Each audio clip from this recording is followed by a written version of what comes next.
Le petit chaton roux miaulait de faim.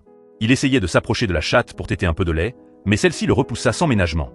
Pire encore, la mère s'éloigna avec ses propres petits, le laissant seul derrière elle. Ce n'est qu'à ce moment-là que les gens remarquèrent la différence. Ce chaton rejeté avait le pelage orange, contrairement aux autres. En réalité, le petit roux n'était pas le fils biologique de cette chatte. La maîtresse de maison l'avait trouvé un jour, recroquevillé dans un coin, seul et tremblant. Touché par son sort, elle l'avait recueilli, nourri et réchauffé avec soin.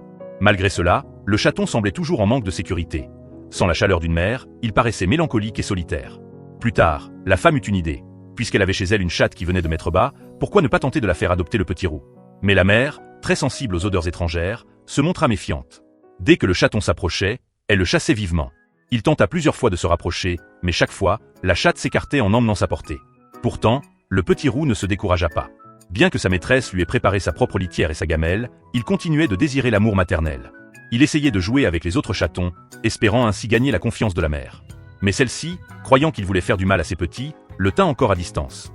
Voyant les autres chatons blottis contre leur mère, le petit roux baissait les yeux, empli de tristesse. Puis, contre toute attente, un jour, un miracle se produisit. La chatte finit par baisser sa garde. Lorsque le petit s'approcha à nouveau, elle ne le repoussa pas.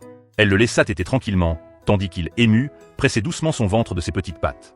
À partir de ce jour, la chatte l'accepta pleinement. Le petit chaton roux n'était plus un vagabond sans famille, mais un membre à part entière du foyer, entouré de l'amour d'une mère et de la tendresse de ses frères et sœurs.